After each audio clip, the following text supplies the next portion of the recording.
Okay बच्चों, तो आज हमारे पास कोऑर्डिनेट ज्योमेट्री क्लास 10th के आर एस अग्रवाल का क्वेश्चन नंबर 8 आया हुआ है। हम उसको सॉल्व करेंगे। क्वेश्चन है, find the coordinates of the point on x axis which is equi distance from the point -2,5 and 2,3।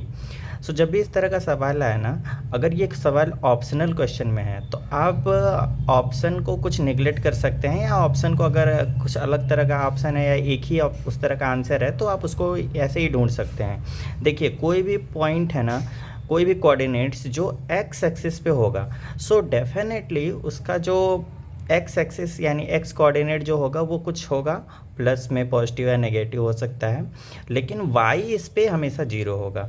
आप ध्यान दीजिए कि अगर यहाँ पे हमारे पास कोई कोऑर्डिनेट है जो एक्स एक्सिस के ऊपर है, तो चाहे वो कहीं पे भी हो, उस पर वाई के कोऑर्डिनेट्स वो हमेशा जीरो होंगे।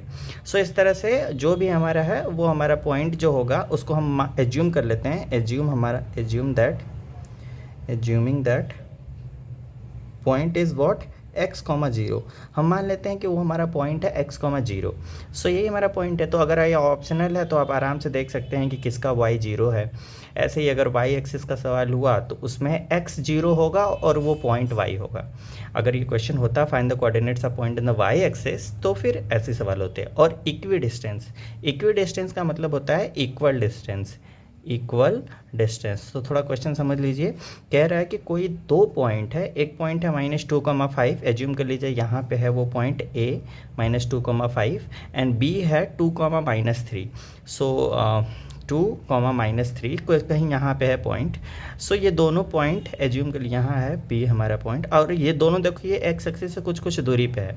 सो कह रहा है कि ये एक्स एक्सिस से इक्वल दूरी पे है। सो जितना दूरी ये एक्स एक्सिस से लगाएगा उतना ही दूरी ये क्या लगाएगा, अपना ये वाला पॉइंट भी लगाएगा। इस हिसाब से अगर हम मान लेते हैं कि वो पॉइंट यहाँ पे है, चाहे कहीं पे भी है, थोड़ा सा ये फिगर अच्छा नहीं बना, मैं समझा देता हूँ। मान लीजिए कि पॉइंट ए यहाँ पे है और पॉइंट बी यहाँ पे है, और जो हमारा एक्स एक्सिस है वो दोनों, इन दोनों के कॉमन डिस्टेंस जो हैं, जो सेम है, वो यहाँ पे है, वो एक्स कॉमा जीरो है। सो ये वाली डिस्टेंस इक्वल होगी, और इसके कोऑर्डिनेट्स हैं -2,5 एंड 2,3, सो -3। सो कॉन्सेप्ट ये है कि हम क्या करेंगे, पहले ए और इस पॉइंट का नाम रख लेते हैं ओ। सो ए ओ निकालेंगे एंड देन बी ओ निकालेंगे, और दोनों को इक्वल कर देंगे, तो हमारा क्या हो जाएगा, एक्स की वैल्यू आ जाएगी। सो चलिए निकालते हैं ए ओ। सो आप फॉर्मूला लगा सकते हैं, distance formula x2 - x1 plus y2 - y1 का होल स्क्वायर, दैट इज। सो हम इसमें आप किसी को भी मान सकते हैं। चलिए मैं मान लेता हूँ ये हमारा x1 है, ये हमारा y1 है, ये हमारा x2 है और ये हमारा y2 है। आप ऐसे अज्यूम कर लीजिए। तो x2 - x1 यानी x माइनस और -2 whole square plus 0 - 5 whole square. So यहाँ से ये आ जाएगा x + 2 होल स्क्वायर और plus -5 whole square which is equals to 25।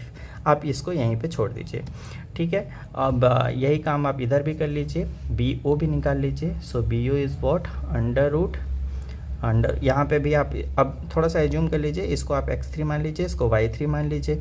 अब सेम फॉर्मूला वही रहेगा, बस थोड़ा सा चेंज हो जाएगा। x3 - x2 कर लीजिए, चाहे x2 - x3 कर लीजिए।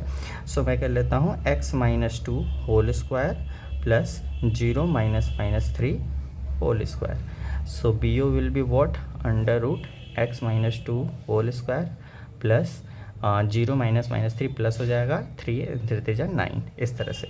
एंड मुझे पता है कि ए ओ और बी ओ इक्वल है, A O equal to B O है। क्यों? क्योंकि ये गिवन है, क्योंकि ये इक्वी डिस्टेंस है। सो अगर आप दोनों साइड स्क्वायर कर दीजिए। सो अगर आप ये लिखिए तो देखिए अंडर रूट दोनों साइड है, तो स्क्वायरिंग बोथ साइड करेंगे तो ये अंडर रूट दोनों साइड से हट जाएगा, तो बचेगा क्या, x + 2 whole square plus 25 is equals to x - 2 whole square plus 9। So numbers को एक साइड भेज दीजिए और इनको एक साइड ले आइए। चाहे तो आप इसको ओपन भी कर सकते हैं, a² + b² plus 2ab is equals to a²।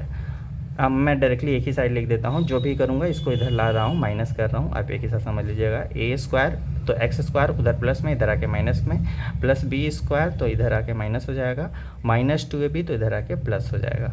Is equals to 9 minus 25। So ये देखिए एक्स स्क्वायर से कट जाएगा, +4 -4 से कट जाएगा, +4x और +4x मिलकर हो जाएगा 8x is equals to -16। So x equal to -2। So आपका वो पॉइंट क्या हो जाएगा, -2, 0। इस तरह से वो पॉइंट लिखना आप ना भूलिएगा प्लीज़, क्योंकि आपने x की वैल्यू निकाल दी है तो, लेकिन आपसे पूछा कोऑर्डिनेट्स, तो कोऑर्डिनेट्स हो जाएगा -2, 0। आई होप आपको समझ में आ गया। Thank you for watching.